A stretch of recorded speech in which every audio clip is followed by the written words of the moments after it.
Shimjitha bus issue Deepak ആത്മഹത്യ ചെയ്തു. ഷിംജിത പിടിയിലായി. രാഹുൽ ഈശ്വർ അതായത് ഓൾ കേരള മെൻസ് അസോസിയേഷന്റെ ഭാഗമായിട്ട് ദീപകിന്റെ വീട്ടിൽ ഒരു 3 lakh സംതിങ് പൈസ കൊടുത്തു. പൊതുവെ അഖിൽ മാരാറിന്റെ വീഡിയോസിന് ഞാൻ അങ്ങനെ റിയാക്ട് ചെയ്യാറില്ല. 1-2 വീഡിയോസിന് മാത്രമേ റിയാക്ട് ചെയ്യുള്ളൂ. വൈ ബിക്കോസ് ഞാൻ ഈ അവനെ വിളിക്കുന്നത് ഞങ്ങൾ ഒരുമിച്ച് ബിഗ് ബോസിൽ ഉണ്ടായതിന്റെ ഒരു ഭാഗമായിട്ടാണ് കേട്ടോ. അപ്പം പുള്ളിക്ക് പുള്ളിയുടേതായ പെർസെപ്ഷൻ ഉണ്ട്, എനിക്ക് എന്റേതായ പെർസെപ്ഷൻ ഉണ്ട്. ഓരോരുത്തർക്കും ഓരോ പെർസെപ്ഷൻസ് ഉണ്ട്, അത് ഞാൻ മാനിക്കുന്നു. പക്ഷെ ഇതില് അഖിൽ പറഞ്ഞതിൽ കുറച്ച് അഭിപ്രായ വ്യത്യാസവും എനിക്കുള്ളതുകൊണ്ടാണ് ഞാൻ ഈ വീഡിയോ എടുത്തത്. എനിക്കും വളരെയധികം തോന്നിയ ഒരു കാര്യമാണ്. നമുക്കപ്പോ വീഡിയോ ഒന്ന് കേൾക്കാം.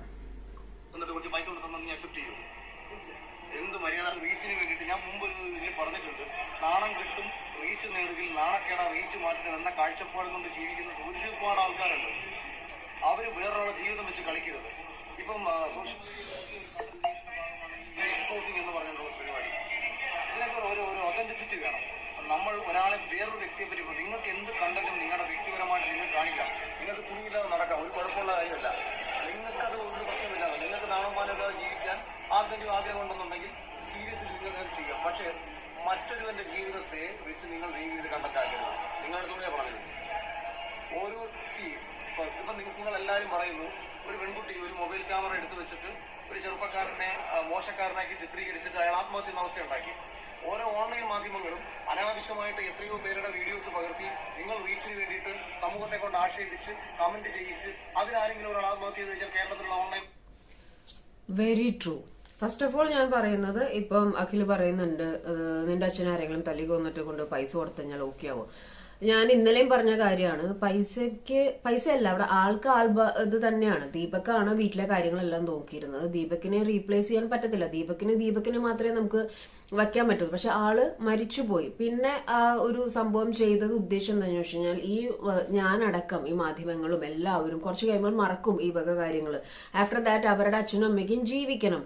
ആ ഒരു രീതിയിൽ പറഞ്ഞുകൊണ്ടാണ് രാഹുൽ ഈശ്വർ അവിടെ പൈസ കൊടുത്തത്. അതിപ്പം എന്താ പറയാ, ലൈക്ക് പൈസ ആ മരണപ്പെട്ട അങ്ങനെ കുടുംബത്തിന് ഇപ്പൊ അർജുൻ മണ്ണിന്റെ അടിയിൽ പോയിട്ട് ഇതായി ആക്സിഡന്റ് മരിച്ചു, പൈസ കൊടുത്തു. അപ്പൊ ആ ഒരു ഫാക്ടറാണ്. ലൈക്ക് ശരിയാണ്, ഒരാളെ തല്ലി കൊന്നിട്ട് അവിടെ കൊണ്ടുപോയി പൈസ കൊടുത്തിട്ട് കാര്യമില്ല. പക്ഷേ അവിടെ ഉദ്ദേശിച്ചത് like we have to move on, right? അച്ഛനും അമ്മയ്ക്ക് മുന്നോട്ട് ജീവിക്കണം. കുറച്ച് കഴിയുമ്പോൾ ഇവരെല്ലാരും മറക്കും. അപ്പോൾ എന്ത് ചെയ്യും എന്ന് ആലോചിക്കുമ്പോൾ ഒരു ധനസഹായം എന്നുള്ള രീതിയിലാണ് ആ സംഭവം അവിടെ ചെയ്തത് എന്നാണ് എന്റെ ഒരു അഭിപ്രായം. പിന്നെ രണ്ടാമത്തെ കാര്യം പറഞ്ഞത്, യെസ്, എങ്ങനെ വേണമെങ്കിലും ജീവിക്കാം. ഓരോരുത്തരുടെ ഇഷ്ടമാണ്. ഞാൻ എങ്ങനെ ജീവിക്കണം എന്ന് എന്റെ ഇഷ്ടമാണ്. ഓരോരുത്തർ എങ്ങനെ ജീവിക്കണം എന്ന് ഓരോരുത്തരുടെ ഇഷ്ടമാണ്. പക്ഷേ മേക്ക് ഷുവർ നമ്മുടെ ജീവിതം കൊണ്ടോ നമ്മുടെ പ്രവൃത്തി കൊണ്ടോ മറ്റൊരാൾക്ക് ഒരു രീതിയിൽ ബുദ്ധിമുട്ട് ഉണ്ടാവരുത് എന്നുള്ളൊരു ഫാക്ടർ നമ്മളവിടെ മേക്ക് ഷുവർ ചെയ്യണം.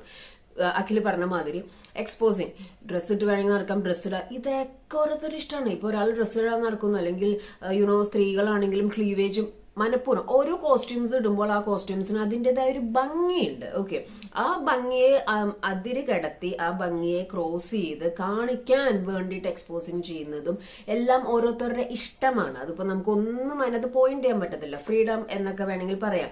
അൺടിൽ ഞാൻ പറഞ്ഞത് മറ്റൊരാൾക്ക് ബുദ്ധിമുട്ട് ഉണ്ടാക്കാത്ത രീതിയിൽ നമുക്ക് ജീവിക്കാം. വേറെ അഖിൽ ചോദിച്ചതിനോട് ഞാൻ യോജിക്കുന്നത് എന്താന്ന് വെച്ചിട്ടുണ്ടെങ്കിൽ, ഇവിടെയുള്ള ഓൺലൈൻ മീഡിയാസ്, അതേപോലെ തന്നെ ഫേക്ക് അക്കൗണ്ടിൽ കൂടെ കമന്റ് ഇടുന്ന, സൈബർ ബുള്ളിങ് ചെയ്യുന്ന ആളുകൾ, അല്ലെങ്കിൽ ടീം, അല്ലെങ്കിൽ PR ടീം, ഹൂവർ, ഓക്കെ, ഇപ്പൊ ഉദാഹരണത്തിന് ബിഗ് ബോസ് പോലത്തെ റിയാലിറ്റി ഷോസിൽ അല്ലെങ്കിൽ ഓരോ വീഡിയോസ് ചെയ്യുമ്പോഴുള്ള വിഷയത്തിലൊക്കെ ഒരുപാട് അബ്യൂസിങ് കമന്റ്സ് വരുന്നുണ്ട്. ഓക്കെ, ഈ അബ്യൂസിങ് കമന്റ്സ് താങ്ങാൻ പറ്റാതെ ഒരാൾ ആത്മഹത്യ ചെയ്താൽ, അല്ലെങ്കിൽ നിങ്ങളുടെ ഓൺലൈൻ വീഡിയോസിന് വേണ്ടിയിട്ട് റീച്ചിന് വേണ്ടിയിട്ട് ഫോക്കസ് ചെയ്യുന്നവരുണ്ട്. ഇപ്പൊ ഒരു പെൺകുട്ടി ഉദ്ഘാടനത്തിന് വന്നു കഴിഞ്ഞാൽ ഒന്നില്ലെങ്കിൽ അവളുടെ ക്ലീവേജിലോട്ടായിരിക്കും ക്യാമറ പോവുക, അല്ലെങ്കിൽ അവളുടെ ബാക്കിലോട്ടായിരിക്കും ക്യാമറ പോവുക. എന്നിട്ട് അതിന് ആൾക്കാർ പറയുന്നത് ഇതേപോലത്തെ ഡ്രസ്സ് ഇട്ട് വന്നിട്ടല്ലേ. ഓരോ ഡ്രസ്സിനും ഓരോ രീതിയുണ്ട്, ഓരോ ഇഷ്ടങ്ങളുണ്ട് അവർക്ക് എന്ന് വെച്ചിട്ട് പല ആക്ട്രസുകാരും ഞാൻ കണ്ടിട്ടുണ്ട് ക്യാമറയെ കാണുമ്പോഴേക്കും ഇങ്ങനെ നടക്കുന്നത്. അപ്പൊ പലരും ചോദിക്കും ഇത് ഇങ്ങനെ നടക്കുന്ന എന്തിനെങ്കിൽ പിന്നെ ഇടാതിരുന്നൂടെ. ആ ഡ്രസ്സിന് അതിൻ്റെതായ ഒരു ഭംഗിയുണ്ട്. അപ്പൊ അഖിൽ ചോദിച്ച കാര്യത്തിനോടാണ് ഞാൻ ഇതാകുന്നത്. ഓൺലൈൻ മീഡിയാസും ശ്രദ്ധിക്കുക. റീച്ചിന് വേണ്ടിയിട്ട് ഓരോന്ന് വാരി തോങ്ങിയുള്ള ക്യാപ്ഷൻസ് കൊടുക്കുക, ഇല്ലാത്തത് പറഞ്ഞുണ്ടാക്കുക. അതേപോലെ കമന്റ്സ് ഒക്കെ ശ്രദ്ധിക്കുക. കാരണം എന്ന് വെച്ച് കഴിഞ്ഞാൽ അങ്ങനെ മനം നൊന്ത് ആത്മഹത്യ ചെയ്യാം. ഓരോരുത്തരുടെ മനക്കെട്ടി ഓരോ ടൈപ്പാണ്, മനസ്സിലായോ? അത് ആദ്യം നിങ്ങൾ മനസ്സിലാക്കേണ്ട ഒരു കാര്യമാണ്. വേറൊരു കാര്യം അഖിൽ പറഞ്ഞതിനോട് ഞാൻ യോജിക്കുന്നുണ്ട്. നമുക്ക് ആ വീഡിയോ ഒന്നുകൂടിയും കാണാം. മാധ്യമങ്ങൾക്കെതിരെ നിങ്ങൾക്ക് പറയാൻ പറ്റുമോ? നമ്മൾ ഓരോരുത്തരും ബാധ്യസ്ഥരാണ്. നമ്മൾ ചെയ്യുന്നത് എന്താണെന്ന് സ്വയം തിരിച്ചറിവുണ്ടാവണം. അതുകൊണ്ട് മാത്രമാണ് ഞാനിത് പറഞ്ഞത്. നമ്മൾ ചെയ്യുന്നത് വേറൊരാൾക്ക് ദോഷകരമാകുന്നത് പറ്റി നമ്മൾ ആലോചിക്കണം. ഒരു നാടിന് നല്ലതിന് വേണ്ടി കുഴപ്പമില്ല. അതെ, ഞാൻ പറഞ്ഞു ഈ വിഷയത്തില് ഇപ്പൊ ഈ പെൺകുട്ടിയെ നമ്മൾ തള്ളിപ്പറയുന്നത് കുഴപ്പമില്ല. പക്ഷെ അതിന്റെ അർത്ഥം നമ്മളൊരു പരിധിക്കപ്പുറം കേരളത്തിൽ എല്ലാ പെണ്ണുങ്ങളെല്ലാം ഇങ്ങനെയാണെന്ന് പറഞ്ഞു കഴിഞ്ഞാൽ ബസ്സിനകത്തോ ട്രെയിനകത്തോ മറ്റോ വെച്ച് എവിടെയെങ്കിലും വെച്ചിട്ടോ എന്തെങ്കിലും പ്രശ്നങ്ങൾ നേരിടേണ്ടി വരുന്ന ഒരു പെൺകുട്ടി ഉണ്ടെന്നുണ്ടെങ്കിൽ ആ പെൺകുട്ടി വീഡിയോ എടുക്കാൻ ഒരു പക്ഷെ മടിക്കുന്ന ഒരു സാഹചര്യം ഉണ്ടാവും. റിയലായിട്ട് ഒരു പ്രശ്നം വരുന്ന സമയത്ത് എനിക്കെതിരെ അതാ ഞാൻ പറയാൻ പറ്റും. ഇത് നിങ്ങളിത് എടുക്കുക, നിയമപരമായിട്ട് നിങ്ങൾക്ക് ഇതിനെ നേരിടുക. ഇപ്പൊ അതാ ഞാൻ പറഞ്ഞത്, സോഷ്യൽ മീഡിയയിൽ കുറെ എണ്ണം ഇറങ്ങിയിട്ടുണ്ട്. ഞങ്ങൾ എക്സ്പോസിംഗ് കണ്ടന്റ് ക്രിയേറ്റ് ചെയ്യുന്നുണ്ട്. എനിക്ക് തോന്നുന്നു ആൽവിൻ എന്ന് പറയുന്ന ഒരു പയ്യന്റെ വീഡിയോ വൈറലാക്കി റീച്ച് കിട്ടിയതുകൊണ്ട് ഞാൻ കാണുന്ന ഒരു കാര്യമാണ്. ഇപ്പൊ ഒരാൾ സമൂഹത്തിന് ദോഷകരമാവുന്ന രീതിയിൽ ഒരു തെറ്റ് ചെയ്യുന്നത് നിങ്ങളുടെ ശ്രദ്ധയിൽപ്പെട്ടു. നിങ്ങൾ അത് എടുത്തിട്ട്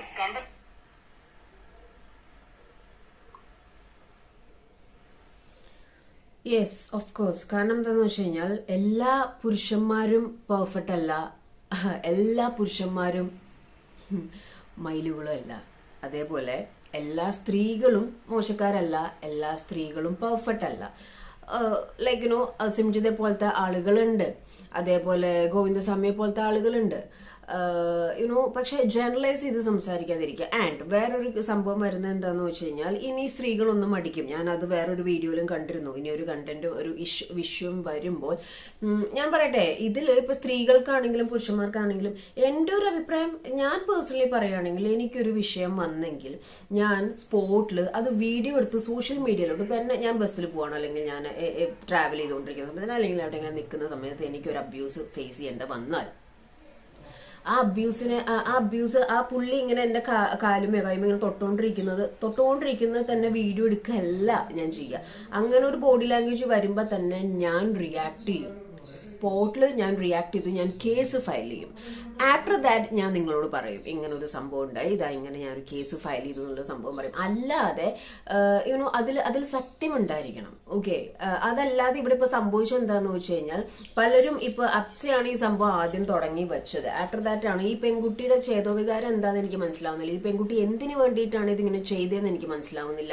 ആ കുട്ടിയുടെ ഒരു തോട്ട് പ്രോസസ് എന്താന്ന് എനിക്കറിയില്ല. സത്യം പറഞ്ഞിട്ടുണ്ടെങ്കിൽ എനിക്കത് അറിയാൻ ഭയങ്കര ആഗ്രഹമുണ്ട്. അത് കേരള പോലീസ് ചോദ്യം ചെയ്ത് എന്തിനു വേണ്ടിയിട്ടാണ്, ഇനിയിപ്പം മാനസിക വിഭ്രാന്തിയാണ് അതാണ് ഇതാന്നൊക്കെ പറഞ്ഞിട്ട് ഇതിനെ വെറുതെ വിടുവോ അല്ലെങ്കിൽ എന്താ ചെയ്യുമോന്ന് എനിക്ക് അറിയാൻ പാടില്ല. പക്ഷെ എനിക്ക് സ്ത്രീകളോടും പുരുഷന്മാരോടും പറയാനുള്ളത്, നിങ്ങൾ ലീഗലി പോവുക. ഈ ഒരു സംഭവം ഉണ്ടാകുമ്പോൾ ഫോണും സാധനങ്ങളൊക്കെ മാറ്റി സ്പോട്ടിൽ റിയാക്ട് ചെയ്ത് അപ്പോൾ പ്രൂഫ് എവിടെ എന്നുള്ള ചോദ്യങ്ങളൊക്കെ വരുമോ എന്തോന്ന് ഇതുകൊണ്ടായിരിക്കും. പക്ഷെ നമ്മളെ ഒരാൾ ശരീരത്തിൽ തൊട്ടുണ്ടെങ്കിൽ നമുക്കത് വെറുതെ പറയേണ്ട ആവശ്യമില്ല. പക്ഷെ ഇനി ഒരു പെൺകുട്ടി ഈ അഖിൽ പറഞ്ഞ മാതിരി വരുമ്പോൾ ചിലപ്പോൾ മടിക്കും, അല്ലെങ്കിൽ ഇനി ഒരു റിയൽ സിറ്റുവേഷൻ ഉണ്ടായാൽ ഒരു പക്ഷേ ഇത് ഷിംജിതെ പോലെയാണ്. എനിക്ക് ഒരാൾ ലുലു മോളിൽ വെച്ചിട്ട് ഒരാളുടെ ഭാഗത്തുനിന്ന് ഒരു മോശമായ ഇതുണ്ടായിട്ട് ഞാൻ ബിഗ് ബോസിൽ നിന്ന് ഇറങ്ങിയിട്ട് കണ്ടന്റ് ഇല്ലാത്തതുകൊണ്ട് കണ്ടന്റ് ഉണ്ടാക്കിയതാന്ന് പറഞ്ഞ ചില ഉണ്ണികൾ ഉണ്ട്, മനസ്സിലായോ? അവനോടൊക്കെ എനിക്ക് പുച്ഛം മാത്രമേ ഉള്ളൂ. കാരണം എന്ന് വെച്ചാൽ ഒരുത്തൻ കയറി പിടിച്ചെന്ന് പറഞ്ഞാൽ കണ്ടന്റ് ഉണ്ടാക്കേണ്ട രീതിയിലുള്ള ചൊറിച്ചിലൊന്നും ഇപ്പൊ തൽക്കാലം ദൈവം അനുഗ്രഹിച്ചു എനിക്കില്ല, ഉണ്ടാവുകയുമില്ല. അപ്പൊ എനിക്ക് നിങ്ങളോടാണ് പറയാനുള്ളത്, ഇത് ഒരു ഫേക്ക് ന്യൂസ് ആണ്. ബട്ട് ഇനി ഒരു റിയൽ സംഭവം ഉണ്ടായാൽ അതിനെ ഫേക്ക് ആയിട്ട് കാണാതിരിക്കുക. അപ്പോൾ ഓൺലൈൻ മീഡിയാസിനോടും എനിക്ക് പറയാനുള്ളത്, ഇപ്പോൾ നെഗറ്റീവായിട്ടൊരു ഇൻസിഡന്റ് ഉണ്ടായതോട് കൂടി കഴിഞ്ഞാൽ അതിനെ ബൂസ്റ്റ് ചെയ്ത് ആ നെഗറ്റിവിറ്റി ഉണ്ടാക്കിയവനെ ഭയങ്കര സംഭവമാക്കാതെ അവന് എഗൻസ്റ്റ് ആയിട്ട് കാര്യങ്ങൾ സംസാരിച്ച് മുന്നോട്ട് കൊണ്ടുപോവാണ് വേണ്ടത്. അപ്പൊ ഈ രണ്ടുമൂന്ന് കാര്യങ്ങൾ, ഒന്ന് പൈസ കൊടുത്തത്, യെസ് അത് റീപ്ലേസ് ചെയ്യാൻ പറ്റില്ല, പക്ഷെ കുറച്ച് കഴിയുമ്പോൾ ഇതൊക്കെ മറക്കും, മനസ്സിലായോ? കുറച്ച് കഴിയുമ്പോഴൊക്കെ ടപ്പയെന്ന് ഒരു ആഴ്ചയും കൂടി ഈ കേസ് നിന്നു, അത് കഴിഞ്ഞാൽ അവർക്ക് ജീവിക്കണ്ടേ? അതുകൊണ്ടാണ് അവർ എമൗണ്ട് അവിടെ ഒരു താങ്ങായിട്ട്, പൈസയ്ക്ക് പൈസ തന്നെ വേണം, ആൾക്ക് ആള് തന്നെ വേണം. പക്ഷെ ഈ ദീപക്കാണ് കുടുംബം നോക്കി പോയിരുന്നത്, അപ്പോൾ അത് താങ്ങായിട്ട് അവിടെ കൊടുത്തതാണ്. പിന്നെ ഇതേപോലെ ഓൺലൈൻ മീഡിയാസ് ആരും ശ്രദ്ധിക്കുക. അതേപോലെ തന്നെ സ്ത്രീകളോടും പുരുഷന്മാരോടാണ് എനിക്ക് പറയാനുള്ളത്, നിങ്ങൾ ലീഗലി പോവുക, ലീഗലി റിയാക്ട് ചെയ്യുക. അപ്പോൾ അങ്ങനെ ഒരു സംഭവം ഉണ്ടായാൽ നിങ്ങൾക്ക് എടുക്കുക, രണ്ടെണ്ണം പൊട്ടിക്കുക, റിയാക്ട് ചെയ്യുക, ദെൻ നിങ്ങൾ വീഡിയോ എടുത്തിട്ട് ചോദിച്ച് കാര്യങ്ങൾ ചെയ്യിപ്പിച്ച് സംസാരിക്കുക, എന്താണെന്ന് വെച്ചാൽ ചെയ്തു. പക്ഷെ എല്ലാത്തിനും അതിൻ്റെതായ ഒരു എത്തിക്സ് ഉണ്ട്, ഒരു രീതിയുണ്ട്. പിന്നെ സോഷ്യൽ മീഡിയയിൽ കൂടുതലും ഇപ്പോൾ വരുന്ന ഒരു പ്രവണത എന്താണെന്ന് വെച്ച് കഴിഞ്ഞാൽ ഫേക്ക് ന്യൂസിനും ഇതേപോലത്തെ നെഗറ്റിവിറ്റിക്കൊക്കെയാണ് കൂടുതൽ റീച്ചും കാര്യങ്ങളും വരുന്നത്. അപ്പോൾ ആളുകളുടെ തോട്ട് അങ്ങനെയാണ് പോകുന്നത്. സോ എന്തും കാണിച്ച് എന്തും ആവാം, എന്തും റീച്ച് ആവാം എന്നുള്ളൊരു തോട്ട് മനസ്സിൽ നിന്ന് മൊത്തത്തിൽ അങ്ങോട്ട് കളയുന്നതാണ് എല്ലാവർക്കും നല്ലത്. അതേപോലെ ഇനിയൊരു ഷിംജിത ഉണ്ടാവാതിരിക്കട്ടെ. ജാമ്യാപേക്ഷയ്ക്ക് നോക്കുന്നു എന്നൊക്കെ പറയുന്നുണ്ട്. ജാമ്യം ഒന്നും അർഹിക്കുന്നില്ല ഈ വ്യക്തി ഒന്നും അർഹിക്കുന്നില്ല. 10 വർഷം തടവ്, 10 വർഷം തടവ്, ഓക്കെ, 10 വർഷം തടവെങ്കിൽ തടവ്, അത് അങ്ങനെയെങ്കിലും ഒരു പണിഷ്മെന്റ് കൊടുക്കണം. കാരണം ചെറിയ തെറ്റൊന്നല്ല ചെയ്തത്, അറിയാതെ പറ്റിപ്പോ, ഇത്രയൊന്നും വിചാരിച്ചില്ല എന്നൊന്നും പറയുന്നതിനൊരു ഇതില്ല. അപ്പോ ലൈക്ക് അതിന് നല്ലൊരു കേരള പോലീസ് എന്റെ കാറില് ഭയങ്കര ഇതൊന്നും കാണിക്കാതെ ഇതായിട്ടാ കൊണ്ടുപോയെന്നൊക്കെ പറയുന്നുണ്ട്. അപ്പൊ ഇനി കേരള പോലീസിന്റെ ഭാഗത്തുനിന്ന് കാറില് കൊണ്ടുപോയി ഒരു എന്തുകൊണ്ട് GP കൊണ്ടുപോയില്ല, അങ്ങനെ കുറെ ആർഗ്യുമെന്റ്സ്. അപ്പം കേരള പോലീസിന് ചെറിയൊരു ചായ്വുണ്ട് എന്നുള്ള രീതിയിലൊക്കെ സംസാരം വരുന്നുണ്ട്. അപ്പം നമുക്ക് നോക്കാം. ഹോപ്പ്ഫുള്ളി ഇപ്പൊ ഗ്രീഷ്മയാണെങ്കിലും കുറെ പ്രാവശ്യം അങ്ങോട്ടും ഇങ്ങോട്ടും നടത്തിക്കുകയും പെയിന്റിങ് വരയ്ക്കാനുള്ള സിറ്റുവേഷൻ കാര്യങ്ങളൊക്കെ കൊടുത്തു. പക്ഷെ ഹോപ്പ് ഫോർ ദ ബെസ്റ്റ്. ലോ നല്ല രീതിയിൽ സ്ട്രോങ് ആയിട്ട് തന്നെ നല്ലൊരു ആക്ഷൻ എടുക്കട്ടെ, ജാമ്യത്തിൽ ഇറങ്ങാതെ ഇരിക്കട്ടെ. കാരണം എന്താണെന്ന് വെച്ച് കഴിഞ്ഞാൽ അത് ഇനിയും ഒരുപാട് ആളുകൾക്കുള്ളൊരു ലൈസൻസ് ആവും ഈ ഒരു സംഭവം. അപ്പോ സ്ത്രീകളോടും പുരുഷന്മാരോടും, അപ്പോൾ സ്ത്രീകളോടും ഞാൻ മെയിനായിട്ട് പറയുന്നത്, നിങ്ങൾ പേടിക്കാതിരിക്കുക. നിങ്ങളുടെ ഭാഗത്ത് ശരിയുണ്ടെന്നുണ്ടെങ്കിൽ നിങ്ങൾ റിയാക്ട് ചെയ്യുക. ലോകം എതിരാണെങ്കിലും നിങ്ങളുടെ ഭാഗത്ത് നിന്ന് ശരിയാണെന്നുണ്ടെങ്കിൽ നിങ്ങൾ സ്ട്രോങ് ആയിട്ട് തന്നെ നിൽക്കുക. സത്യം എന്നായാലും തെളിയും. ഇനിയും പെൺകുട്ടികളോടാണ് എനിക്ക് പറയാനുള്ളത്, വീഡിയോസും മറ്റും കാണിക്കാൻ, അങ്ങനെ എന്തെങ്കിലും സിറ്റുവേഷൻ ഉണ്ടായാൽ റിയാക്ട് ചെയ്യുക. വീഡിയോ എടുക്കണം എന്നുണ്ടെങ്കിൽ വീഡിയോ എടുക്കുക. അത് അതിൻ്റെതായ ഒരു രീതിയിൽ കാര്യങ്ങൾ ചെയ്യുക. അയ്യോ ഇനിയിപ്പോൾ ഇത് മിണ്ടണ്ട, ഇതിന് പറഞ്ഞാൽ പ്രശ്നമാവുന്ന ശേഷം മിണ്ടാതിരിക്കരുത്. അത് നിങ്ങളോട് തന്നെ ചെയ്യുന്ന തെറ്റാണ്. ഞാനൊരു ആണ് പെണ്ണെന്നുള്ള തരംതിരിച്ച് പറയുന്നില്ല. Raise your voice. മനുഷ്യരെ, തെറ്റിനെതിരെ സംസാരിക്കൂ.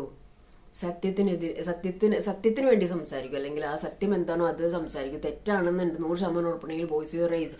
നിങ്ങൾക്ക് വേണ്ടി സംസാരിക്കാൻ നിങ്ങൾ മാത്രമേ ഉള്ളൂ. നിങ്ങൾ ഒരു പ്രാവശ്യം മിണ്ടാണ്ടിരുന്നാൽ, അല്ലെങ്കിൽ ഈ ഒരു സംഭവം ഇപ്പൊ തന്നെ തടയിടണം. കാരണം ഇത് എക്സ്ട്രീം ആയിപ്പോയി, എക്സ്ട്രീം ബൗണ്ടറി താണ്ടിപ്പോയി. അപ്പൊ അതുകൊണ്ട് ഇനി ഇതിലൊരു വീഴ്ച പറ്റാതെ കറക്റ്റായിട്ട് മുള്ളുവേലി കെട്ടി ഇവളെ പിടിച്ച് അകത്തിട്ട് 10 വർഷം തടവിട്ട് സകലമാന സ്ട്രോങ് ആയിട്ടുള്ള ഒരു റൂള് കൊണ്ടുവരിക.